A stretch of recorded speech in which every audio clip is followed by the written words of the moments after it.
Okay, hi everyone. Welcome. We're going to go ahead and get started. We've got a full agenda on today's webinar, so I'm going to go ahead and get started. My name is Dr. Heather White. I'm the Executive Director for Together for Health, and I'm pleased to welcome everyone to Together's ongoing webinar series, highlighting multiple topics in global cervical cancer prevention and control. Today's webinar will focus on investments made by Unitaid in the secondary prevention of cervical cancer through the Clinton Health Access Initiative and the Success Project to expand access to effective tools to improve cervical cancer screening and precancer treatment in low and middle income countries.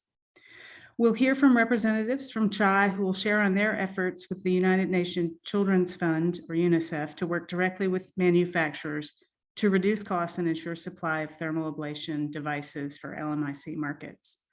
Following these global updates, we'll hear from several local program partners, including the Medicaid Cancer Foundation, on the use of thermal ablation in Kebbi State, Nigeria. We'll also hear from members of the Success Project, including JPIGO and Expertise France, who will present on quality assurance considerations for the introduction of thermal ablation into screen and treat programs.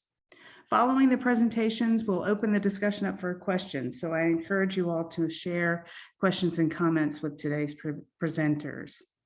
Just a few housekeeping notes before we begin. All attendees are on mute. If you have a question,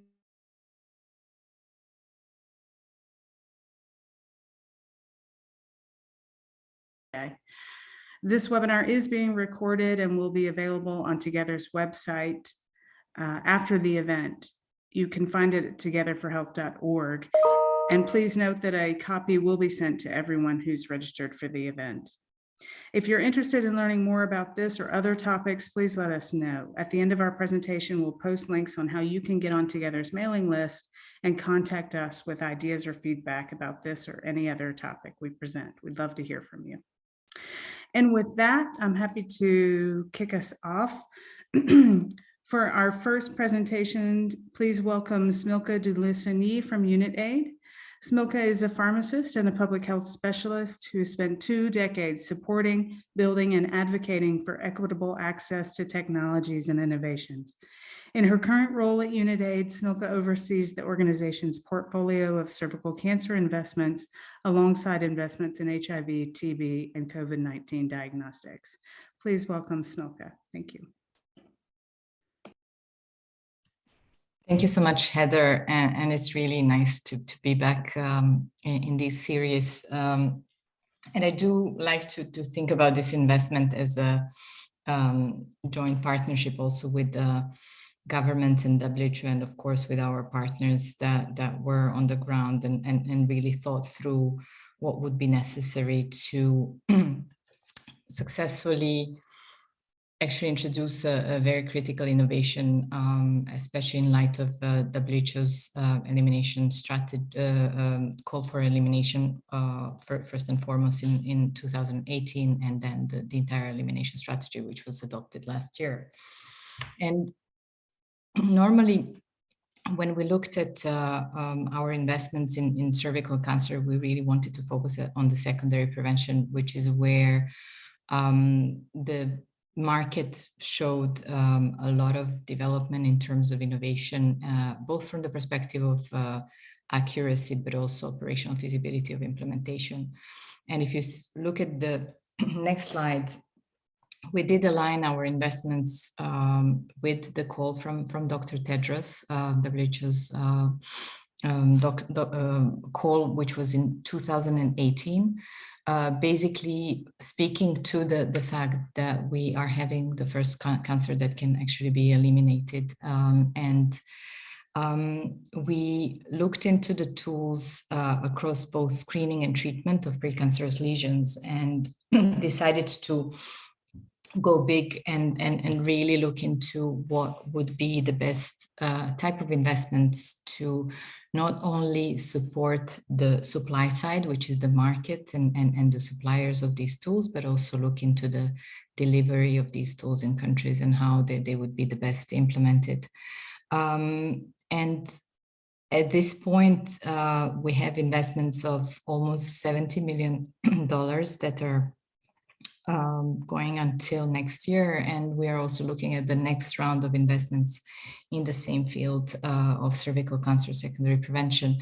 And as you rightly stated in the introduction, this is with partners on the ground, so Clinton Health Access Initiative, Expertise France, JPIGO, and UICC, and in partnership with WHO and governments. And although we have presence in 14 countries, we are actually, especially in the context of thermal ablation, reaching out to many more, both from the perspective of knowledge sharing and technical support, but also in terms of the rollout of actual devices. So we are on target to screen 1 million women by end of this year, with over 5,000 thermal ablation devices rolled out in health centers. Around 1,200 sites actually currently implement thermal ablation across 14 countries plus. And I think what is really important here to emphasize is that when we started our investment in thermal ablation alongside other innovations in secondary prevention, WHO just released in 2019 in July, just released their guidelines that actually recommend thermal ablation. So that there was this big normative policy shift that was, of course, enabler, but also gave us the reason, even additional reason on why especially working in countries on service delivery models was so important at that very moment, as well as looking at the supply side, as I mentioned, and having two manufacturers that have just started entering the market and understanding their own business setup and how they serve actually the procurers was important to also address. And this is why we allocated quite a high number of thermal ablation devices to be procured in order to also look into stabilization of those two suppliers in terms of a predictable demand, but also price reduction. And already very soon after we started the investments, which also talks about the signals that are important to the market, we managed to both decrease the price of HPV tests, and by 1/3, but also thermal ablation devices price went down by half. And we're already making, if you compare, and when we look at the results from some of our countries, the treatment per woman treated is almost 10 times cheaper than with cryotherapy. Next slide, please. And just very quickly, I really wanted to leave enough time to actually country experiences, but just to really emphasize that everything was structured around different elements that we felt were important, both on supply side and demand side. So we really wanted to generate evidence, generate also the demand, but also work with service delivery models that make sense in different contexts. We're talking about 3 different continents and 3 different health systems, or actually much more than 3, more than 15 different health system setups. And in terms of scalability, our intention was not to completely cover the entire need of countries, but really to work with countries on what their need is and how they can secure, both through the domestic financing, but also other sources of funding, a scale up of their programs. And finally, I really wanted to emphasize the market shaping piece, which is about the affordability and sustainable supply. So not only reducing the prices, but also leaving the market with 2 suppliers at least who can serve it well and in a way that makes this a sustainable investment. So I'll end here. Of course, we will have a little bit of time for discussion in the end, but I would really like you to hear other super exciting work that we have seen throughout, especially throughout the pandemic times, which was a difficult period, I think, for any rollout of new programs, especially this one. Thank you. Thank you, Smilka, and much appreciated overview of the investment and really the strategy around those global investments. Next, we'd like to welcome 3 members of CHAI's cervical cancer team. Karen Hariharan, the Senior Director of the Global Cervical Cancer and Nutrition Team, Divya Sarwal, Program Manager of the Global Cervical Cancer Program, and Freyawat Birhanu, Senior Program Manager at CHAI Malawi. Their presentation will focus on CHAI's efforts to work with manufacturers to reduce prices for thermal ablation devices through negotiated price agreements and support the rollout of these devices across 10 partner countries supported by Unitaid. Over to you all. Thanks so much, Heather. I'll lead off with some background slides and then pass to my colleagues to speak more in detail about the work we've been doing.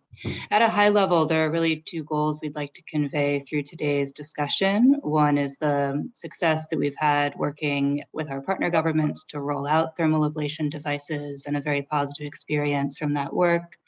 And then additionally highlighting the pricing agreements that are available broadly for LMICs. And we have a fact sheet we can share in the chat that really gives more detail on exactly how those pricing agreements work and how to access those.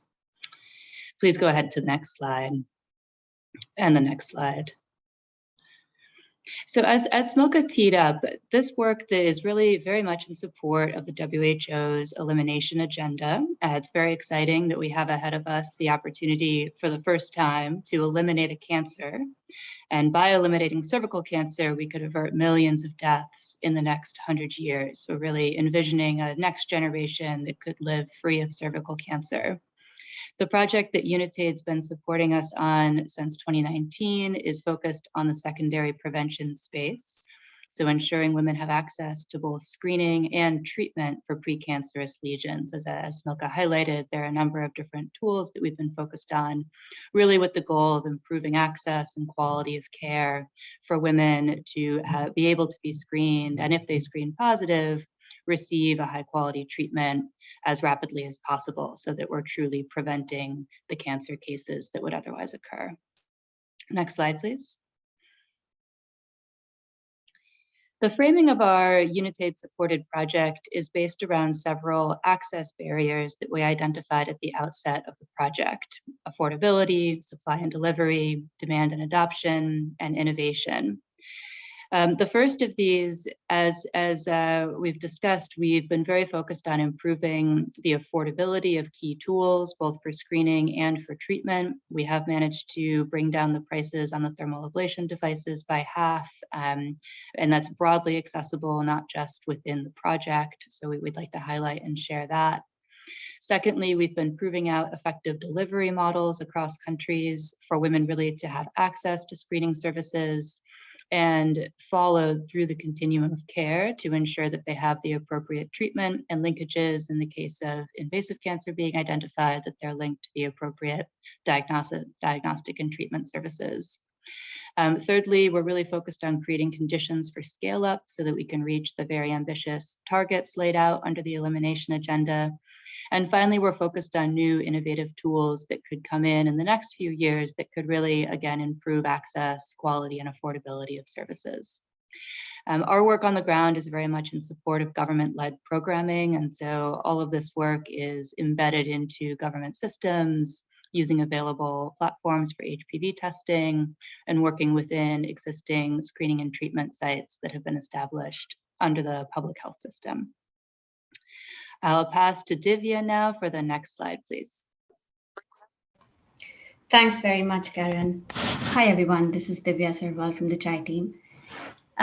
So just picking off from where Karen left.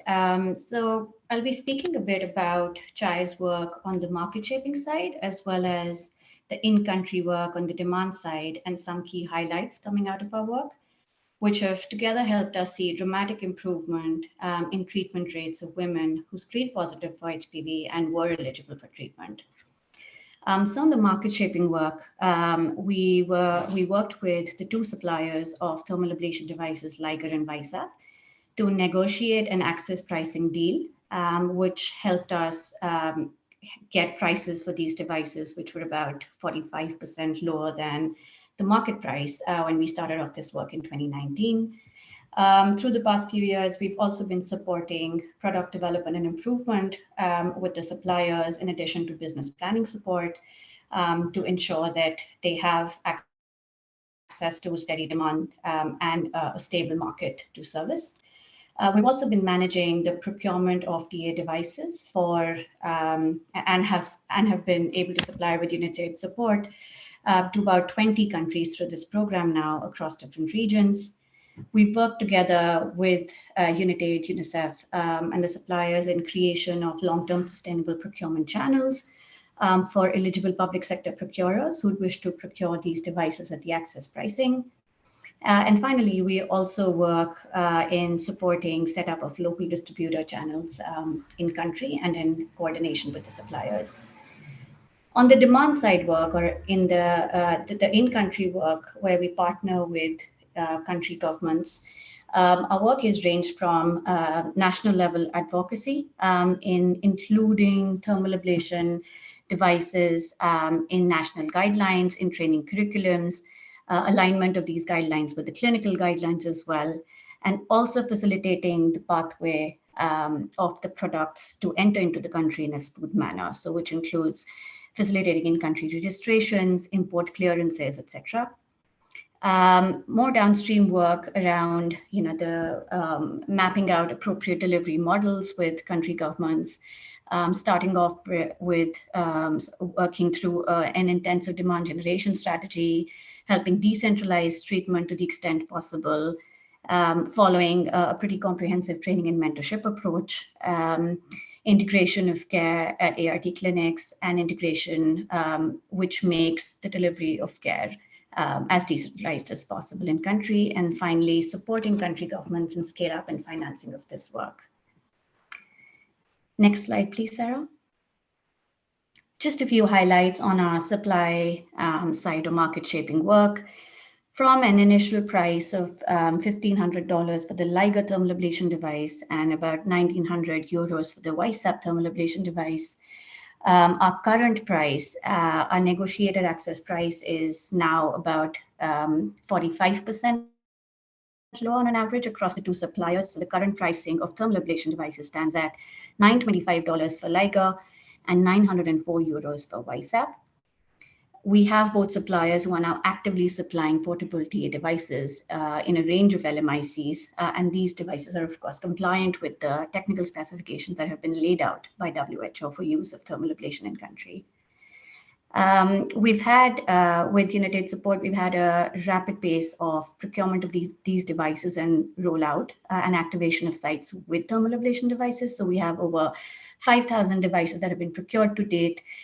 In addition to that, we also have, through the support of this work, over 500 LEAP units deployed in countries, which is the loop electrosurgical excision procedure used to treat higher grade lesions. We also see that the market of TA devices now expanding rapidly. Apart from the direct procurements that we've been able to facilitate through Unitaid support, we've also seen the devices being picked up by a range of other eligible public sector purchasers. And finally, we have now 2 procurement channels for eligible public sector buyers to make their purchases from. Next slide, please.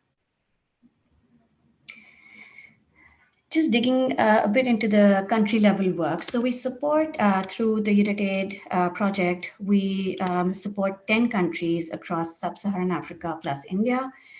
So on the eastern and southern side, we have Kenya, Uganda, Rwanda, Malawi, Zambia, Zimbabwe, and South Africa, Nigeria and Senegal on the western side, plus India. So our work on the in-country side is really about working closely with the partner governments to map out appropriate delivery models such that we're able to reach women living with HIV, we're able to reach women in the general population, screen them using not just HPV tests, but VIA if the context so demands, and then following up of these screen positive eligible women with appropriate treatment. Next slide, please. Some of the key highlights from the in-country work are that we have now been able to secure an endorsement of thermal ablation in 9 of our 10 program countries in terms of national guidelines recommending thermal ablation. Most of these countries also have the authorization to use and/or the products are registered in countries.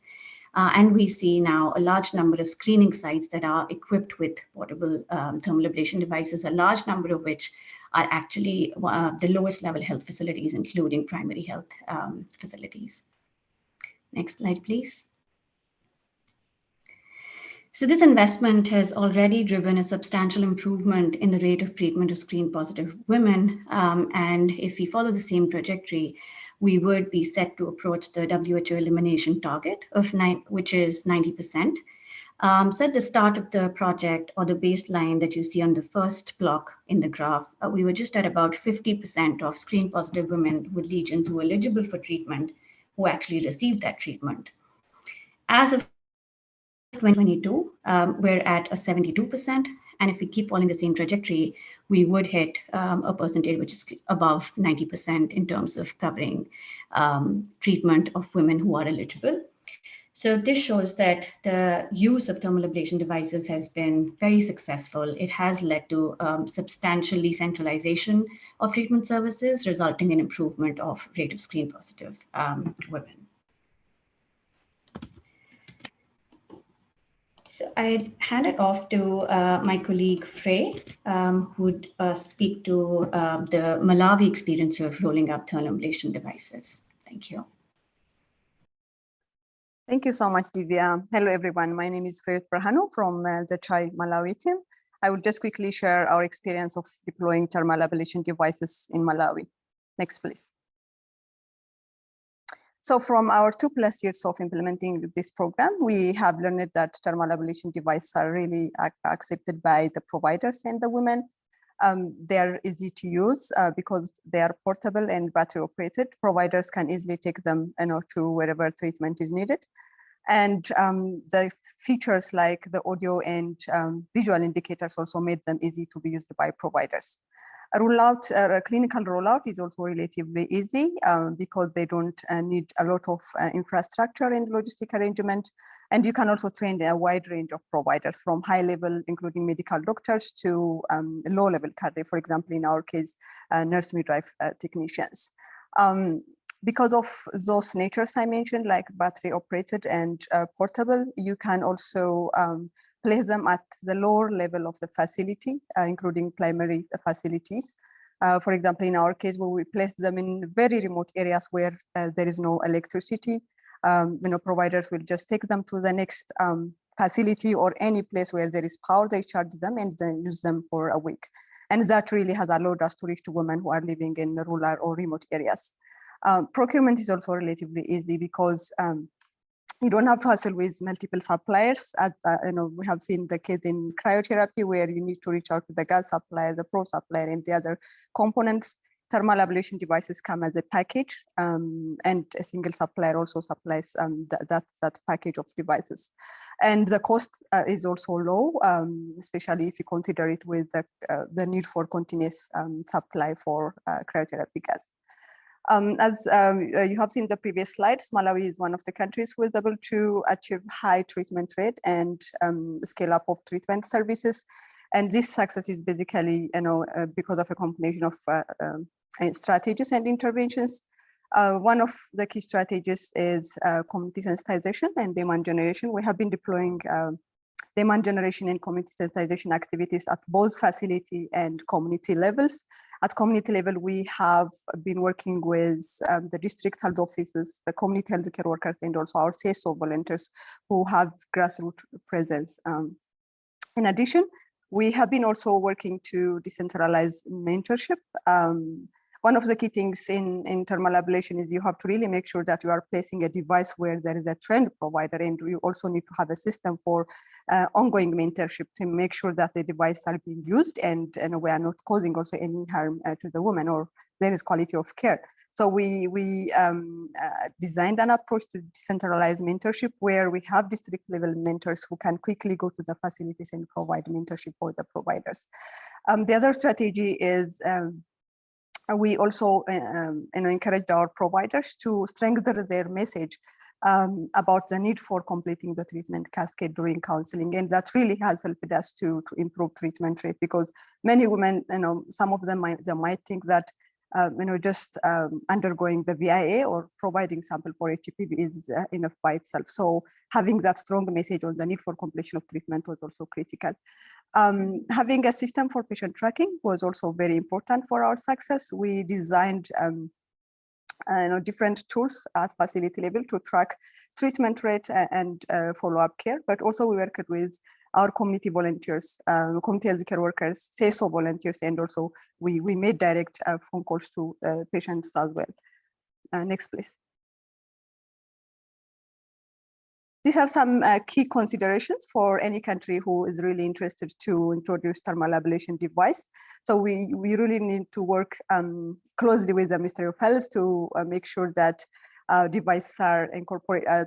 Thermal ablation treatment is incorporated into the national guidelines, including strategic plans, service delivery guidelines, and standard operating procedures, working with the relevant authorities and to make sure that the device is registered as a treatment device or medical device so that you can get the import waiver is also really important. Sometimes these things also might delay your implementation as well from our experience. Having a robust training and mentorship approach is also very critical, which includes some key components, including device cleaning and disinfection, process for documenting and reporting device malfunctions and adverse events as well. Integration into HMIs is really critical. Sometimes you might also need to have additional tools for tracking treatment and follow-up care. But overall, integrating cervical cancer and TB into the national HMIs is really critical. Having a system for adverse event documentation and reporting is really important. Usually facilities have these systems, but having the data flow mechanism, especially for device malfunction, is really critical so that we can provide the necessary support on time without interruption on services. On the rollout, having a strategy which really balances the demand and the readiness of facilities is really critical as well. Sometimes you might have the devices, but you might not have trained providers on the ground. So you really need to balance and have a strategy that clearly identifies or prioritizes sites. Demand generation strategy, as it has been said, is also very important to have it from the beginning. Systems for patient tracking to minimize loss to follow-up is really, really important. Having a device by its own doesn't really improve treatment rate. You need to have systems to track patients and bring them back to facilities to complete their treatment as well. Working toward the scale-up is also critical. You really need to work with the Ministry of Health and important donors and partners to have a scale-up plan, which is contextualized, but also to make sure that this costed scale-up plan is included in the budget cycle for both partners, donors, and also the government is important if you want to consider deploying thermal ablation devices in your country. Thank you so much. I will stop here.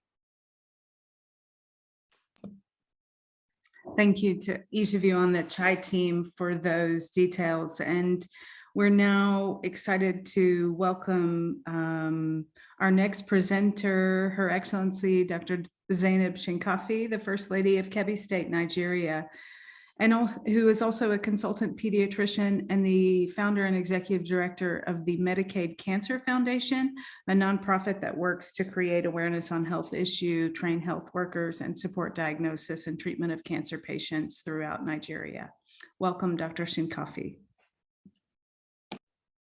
Hello, everyone. Good afternoon. It's a pleasure to be here. I've heard the very nice presentations, and I want to try and bring it a bit nearer home, because we at this end are the ones that have benefited from this program and are using the technology actively in our states. Can I control my slides, or I have to work with it? Okay, next slide. So basically, Kebbi is one of the smaller states in the northwest of Nigeria. As you heard, Nigeria was one of the beneficiary states, the countries with the cervical cancer tools. The initial states were 3 states. Kebbi wasn't one of them, but it was upgraded. The program was upscaled to Kebbi State because of the type of awareness and demand that we have been generating in the state and the clear cancer control program that was available. The objective was the same as the rest of the country, that is to train and mental health care workers on the use of these low technology devices with the aim of screening for cervical cancer, of eliminating cervical cancer. And also we were using the screen and treat with the WHO model using BIA HPV sampling and treatment of the lesions with the thermal ablators. The next slide, please. The next slide, this is just Kebbi State. So the approach was started by WHO in partnership with the state government, and Medicaid Foundation was working on the demand generation as well as the other logistics involved in sample transportation actually. It started with training of 13 master trainers, which was then eventually stepped down to just over 100 healthcare workers across the state. Initially, the aim was to screen 5,000 women within a time scale of 6 months, but it has currently been scaled up by this partnership with the state government to 35,000, so that more of the 21 local government areas in the state could be covered. The 10 thermal ablators that we got were deployed to the treatment, to 10 treatment centers to be used for the treatment of early lesions. And there were also 10 selected facilities that were equipped properly with as treatment rooms. And this has been going on. Although the treatment is yet to start, I'll come to the reason for that soon, but the screening has been going on. A lot of leverage was placed on the community and the other stakeholders so that we could help to generate the demand and dispel all the myths that are associated with this. However, in the main 2 teaching hospitals, the tertiary level hospitals in the state capital, the devices are already in use, but not widespread in the state yet. The next slide, please. I think that would be my last. So we'd like to count the successes that we've been able to encounter, and definitely it starts with the fact that we've been able to transfer this technology and the capacity to build. We built the capacity of healthcare workers. Someone mentioned earlier that you don't need to have specialized people, consultant level gynecologists and so on to be able to use this. Even our nurses and healthcare workers were trained and are able to use the machines quite easily. They are also able to do sample collection for the HPV testing that is part of the program. And monitoring and evaluation is done mostly by the state evaluation officers in each of the local government areas. The facilities have been upscaled and graded, and so we think that this is an improvement in what they had before. Between March and August, which is, it doesn't look so good, but we hope that we'll be able to, we're past all the problem areas now, and we're working harder on demand generation. 1,351 women have been screened in these facilities, out of which 24 were positive, which is just about 2%. The equipment in the tertiary units that I spoke about are in place, and the training is going to start next month so that the doctors are able to use the gynocular and other more sophisticated machines aside from thermal ablators. Of course, the main advantage of the thermal ablator is that it's quite portable and it can be used with low technology in all the hard-to-reach areas of the state as well. These are some of the trainings that went on around the states. The next slide, I think, we'll talk about the challenges that we face, which is one of the reasons why the numbers slow. During the month of Ramadan, uptake was very slow. And then there have been a lot of superstitious beliefs that we're trying to break the beliefs in the women now. Some were going around saying that the ablators or testing, when we do the testing, we're taking out parts of their womanhood.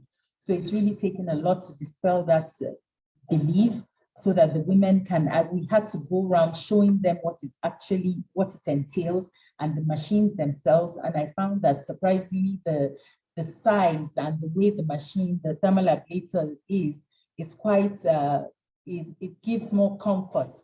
In their heads, they were imagining a more complicated item that was going to be painful and so on, or it looks quite bogus. But when a woman sees a slim ablator like that, she doesn't feel so worried. It's even slimmer than the speculums that they're used to. So that gives some comfort. The other issue that we had with the program is the transportation to the capital city, which is where the testing is done. The samples are taken. We haven't done any self-sampling yet, but the samples are taken by the healthcare workers that have been trained and transported to the capital city. Despite the fact that we have a molecular lab, but it's just the way the program has been set up by WHO and Unitaid and CHI, who is the implementing partner in the state. So the samples have to go, and it takes a long time. It took us a very long time. We've only just gotten 2 weeks ago the first batch of results, which is why we're going to do the treatment now. This has caused a delay in treating these women, and this is quite worrying for us. But despite this, it's a low-tech type of technology, and the whole program itself is one that we know will be, once it gets going properly, will be very widely accepted, as we've seen already. And finally, the next slide. Finally, I'd like to mention some of the obvious opportunities that are in this program and the use of the thermal ablators. Like I mentioned, we're going to have a treatment session for all the patients that have been found positive for HPV in the 2 tertiary centers in the state capital. But so far, we have been able to, sorry, I have to wrap up now. And I've mentioned the acceptance has been quite widespread, and the continuous training of healthcare workers will also go on with this treatment training that we're arranging for August 2022. So it's a good technology and one that is very welcome, and we will continue to expand and implement in the States. Thank you very much. That was my last slide. Thank you, Dr. Zainab, and much appreciated these insights, particularly around both the successes and challenges for the deployment of these devices. Last, we'd like to welcome several members of the Success Project, including Tracy Schisler, Dr. Veronica Reese, and Dr. Kiali Watara, who will give an overview of Success's quality assurance approaches to introducing thermal ablation and supporting the transition from cryotherapy to thermal ablation as the primary precancerous treatment option. Welcome to you all. Thanks. Thank you, Heather, and greetings to everyone. I'm Tracy Schisler, and I'm the Implementation Director for JPIGO within the overall Success Project.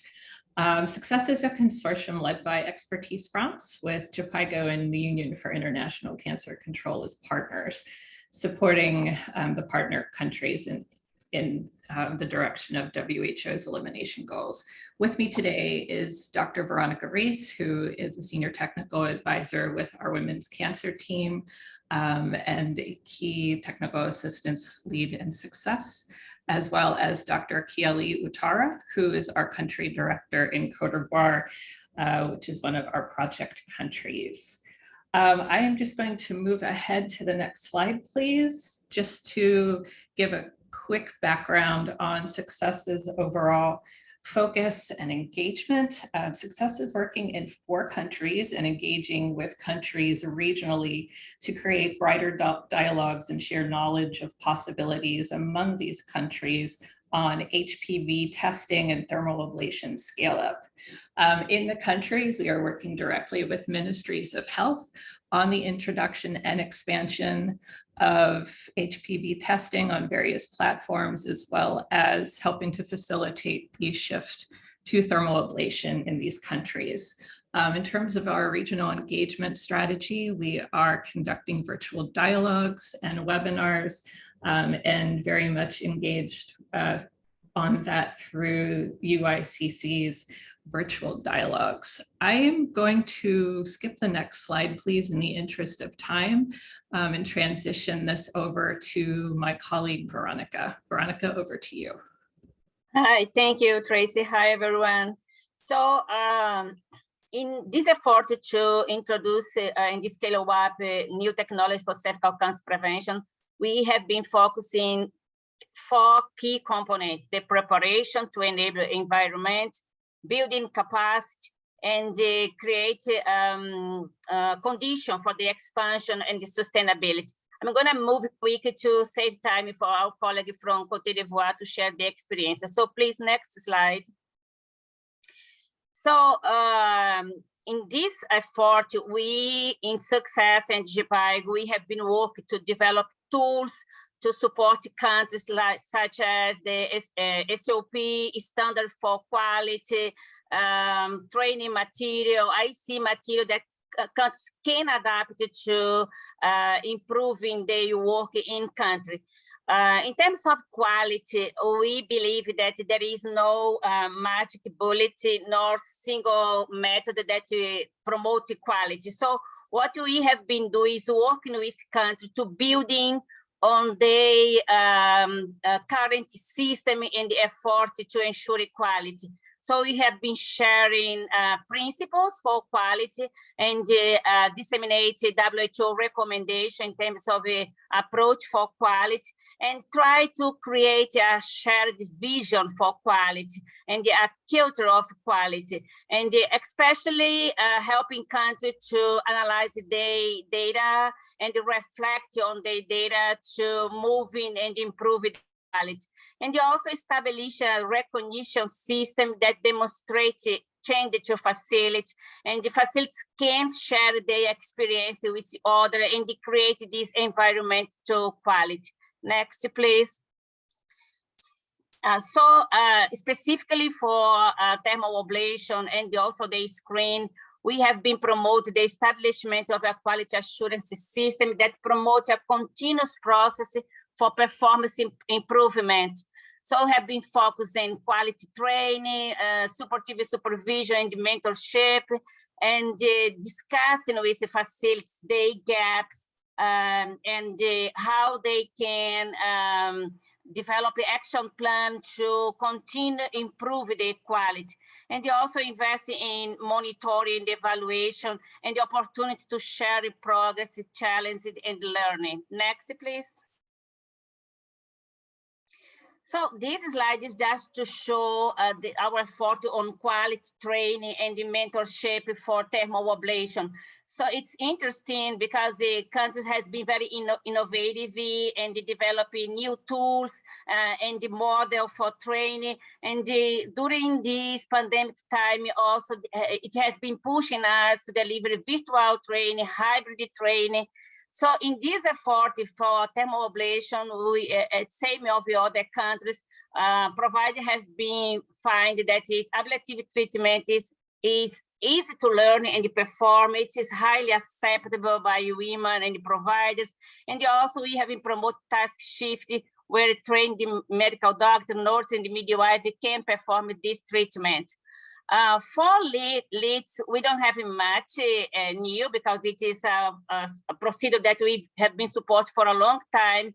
But currently, we have been procured under Success this very portable device for leads, and this has been giving us opportunity to bring the leads procedure closer to the women and decentralize this treatment. Next, please. So I'm gonna over to my colleague Kiali to talking about the Côte d'Ivoire experience. Kiali, please. Thank you, Veronica. Hi, everyone. I'm Kiali Ouattara. I'm the country director for JPIGO here in Côte d'Ivoire, and I'm also supporting the implementation team of the Success project in country.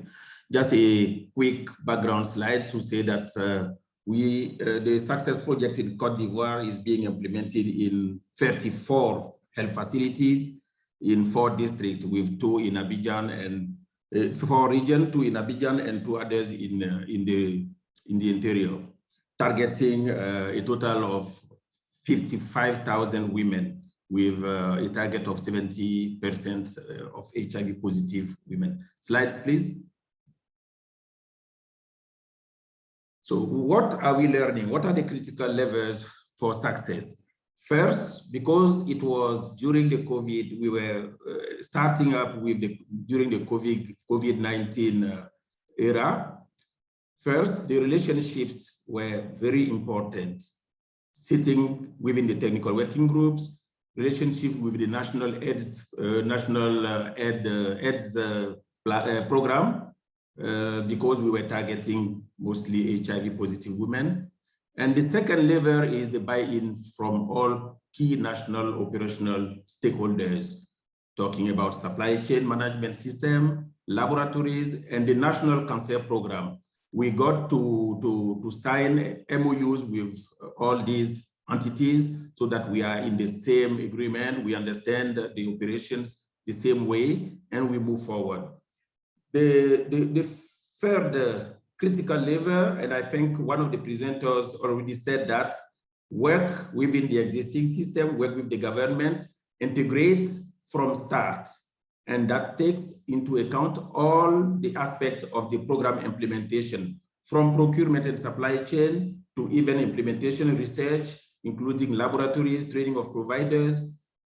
It wouldn't be possible if we don't include or integrate it within the existing platforms, HIV, other reproductive health platforms that are existing already in terms of management and in terms of service delivery. Next slide. So about the transition,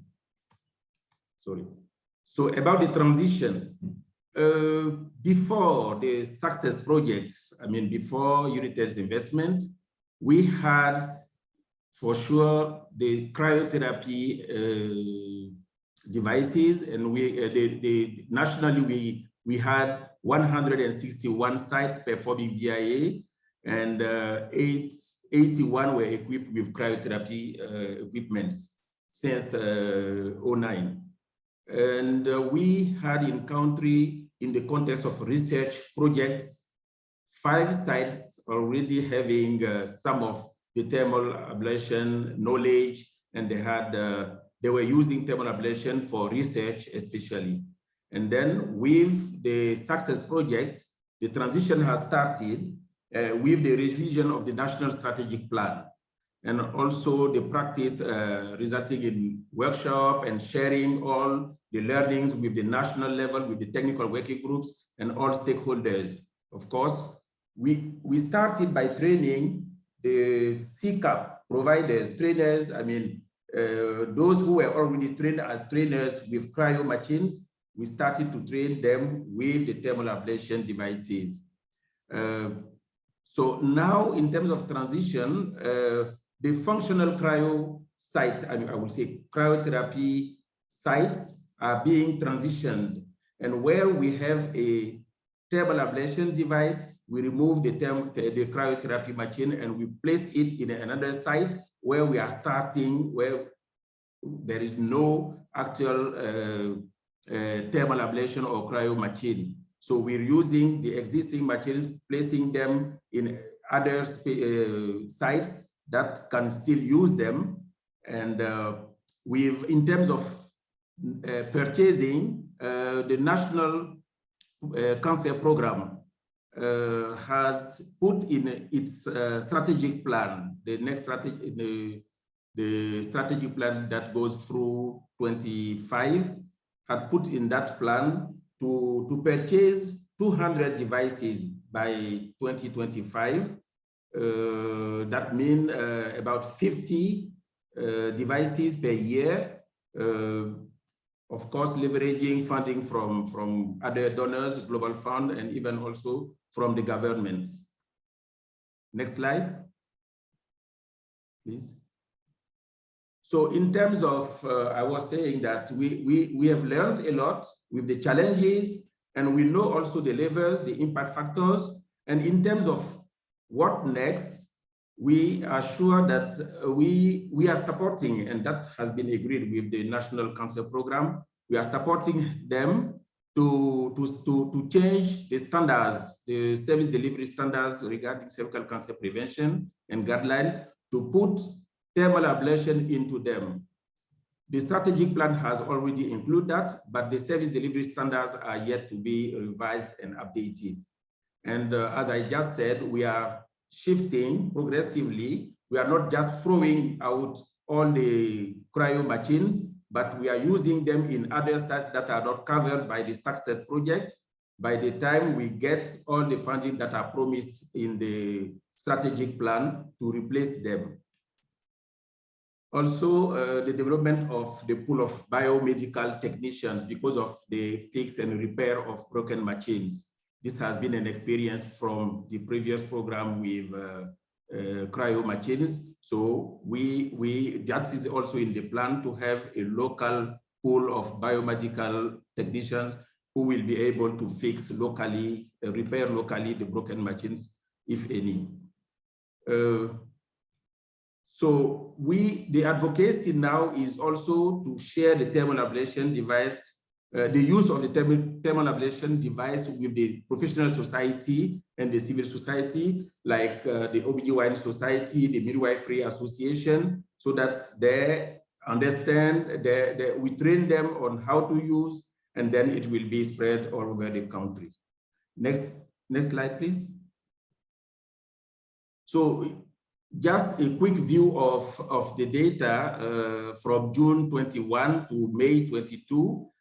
We see that thermal ablation accounts for about 78% of treatment offered on the success supported sites. And if you look at the chart that is in the red circle, you will see that progressively we have had an increased rate of thermal ablation versus cryo machines on sites. And even starting in April and May, we are almost at 100% thermal ablation device use. And also about 91% of the 14,000 women that have been treated, the samples have been taken,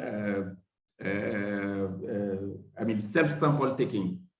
That is also a huge result that we thought was good to share. I think that's all. Next slide, please. Merci beaucoup à tous. Merci, Dr. Ouattara. Thank you. Thanks to everyone for fantastic presentations. And I am very pleased to see so many questions coming through in our chat box, and so many of those questions already answered by our panelists.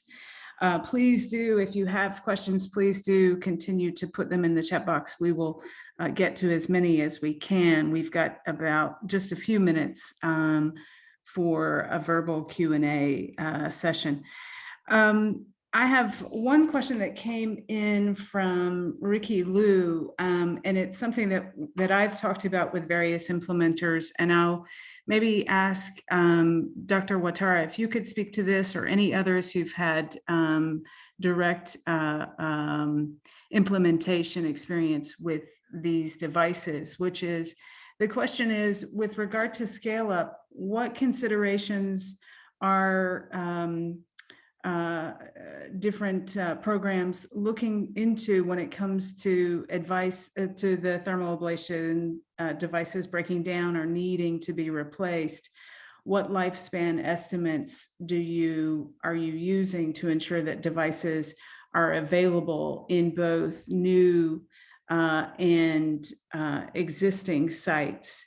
Dr. Ouattara, you spoke about that transition from cryo to thermal ablation from an operational perspective, but I would love for you or others to speak a little bit about how you make that transition to ensure availability of treatment. Thank you. This is a great question. I think, yes, the transition has started actually, as I presented, with the success project. So now that we have had that strategic planning session with the government, with the national program, cancer program, they have put in place, they have put in the strategic plan the willingness of procuring the thermal ablation devices. Of course, they want to leverage the opportunities that other donors will be offering to do that. But in the very beginning, all the thermal ablation that are being used, apart from the 5 that existed for research, in the very beginning, all thermal ablation were procured by success projects. Don't know if I answer or if I got the question right. Thank you. Thank you. Yeah, I think that's right. And I don't know if any others, if any other panelists have any more comments with respect to device breakdowns and how those are managed. So this is Divya from the CHAI team, Heather. I can just come in quickly on this. So both manufacturers offer a 2-year warranty on the device from the shipping date. So if there are any complaints or any incidents of breakdown that happen, we have a quality control process under which we notify the defect or the complaint noted from the field to the supplier. They would investigate it or ask us additionally about what's broken down. And then if it is indeed an incident related to a malfunction or a breakdown, then they would replace the devices free of cost if the device is still within the warranty period. It is supposed to be a maintenance-free product. The product does not need any maintenance. In terms of durability, the handle itself of the device is quite durable and can last many number of years.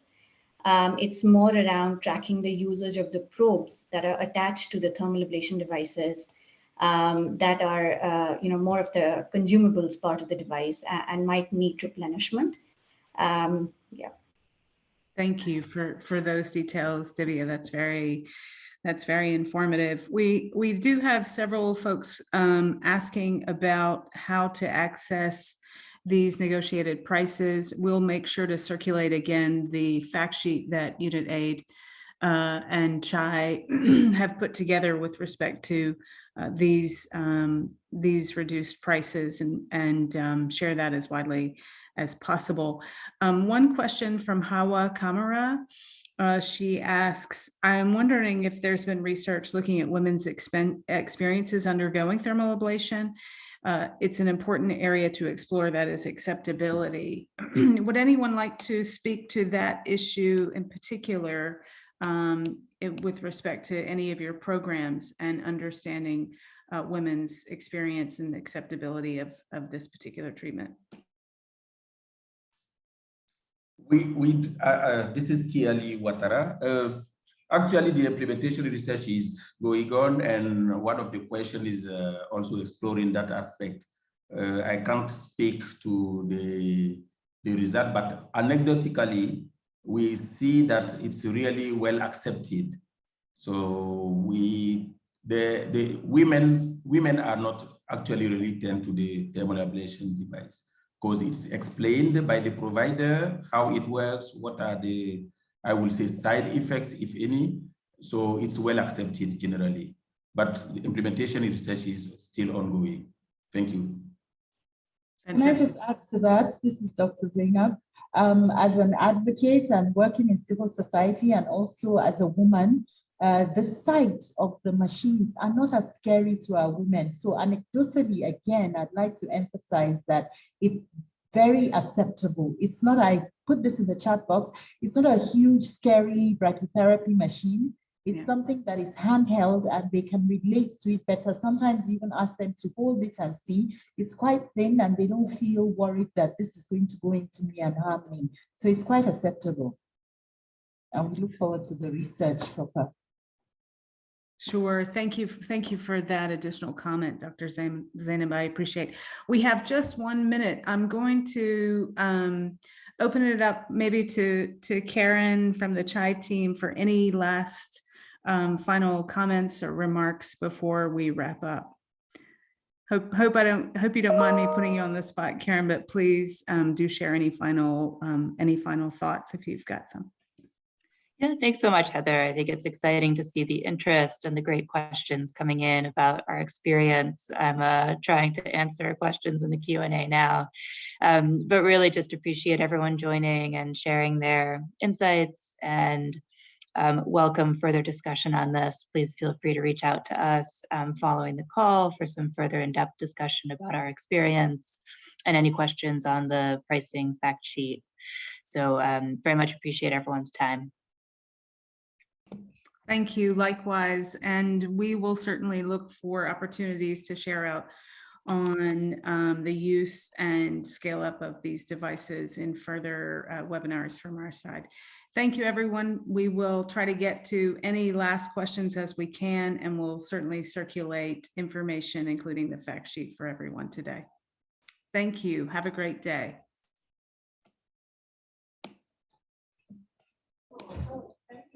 Thank you. Merci. Thank you. Bye-bye, everyone. Thank you so much. Thank you. Thank you so much.